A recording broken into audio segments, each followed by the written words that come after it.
when he worked directly with Walt Disney. It was a rare opportunity for us to interact with one of the true living legends of the company, and we were bound and determined to make the most of it. Van was patient, even gracious at first, as he responded to the kinds of questions he had undoubtedly answered thousands of times before. I don't remember which question actually set him off.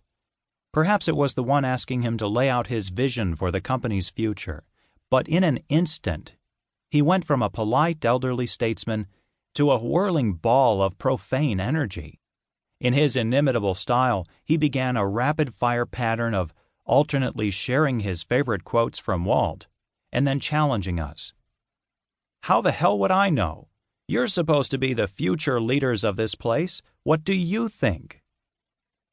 We had just witnessed the infamous passion and temper of Van France, the founder of the Disney University.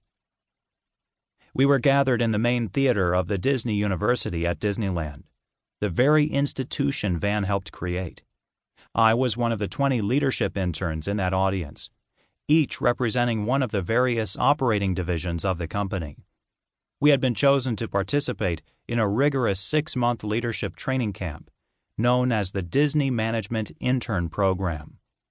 Most of us were in our middle to late 20s and thrilled to be participating in a program designed to groom the future leaders of the company.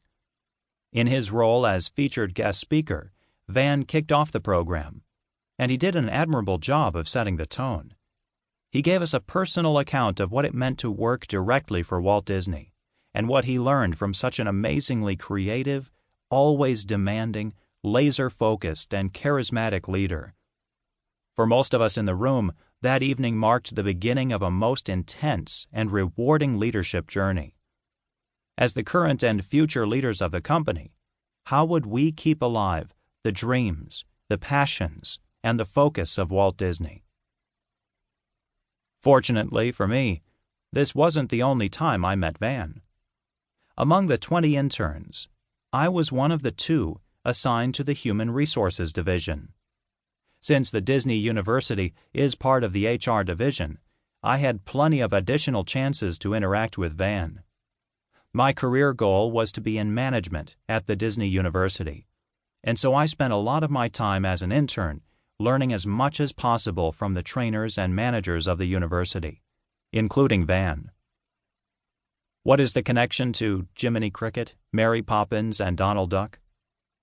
This spot-on description of Van is shared by many who worked with him, in particular Dick Nunes, the former chairman of Walt Disney Parks and Resorts and board member of the Walt Disney Company.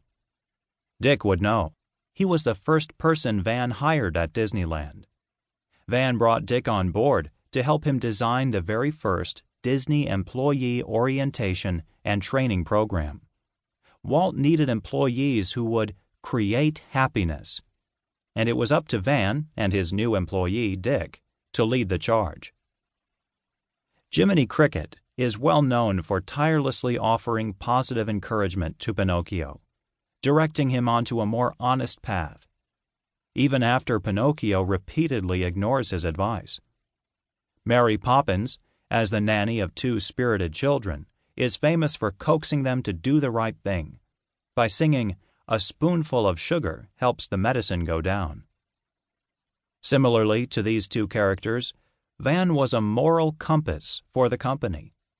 But his style couldn't have been more different from those of the patient Jiminy Cricket and the genteel Mary Poppins. Van's style was similar to that of Donald Duck, the beloved character, well known for his bursts of temper. Like the irascible Donald, Van was quick to give an earful of criticism to anyone who was not perpetuating Walt's dream.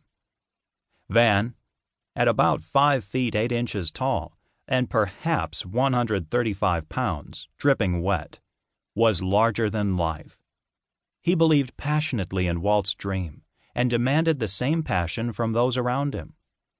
In fact, Van was actually a lot like Walt himself. Walt's dream of creating a place offering a most unique family entertainment experience, Disneyland, was mirrored by Van's dream of creating a place offering a most unique employee education experience.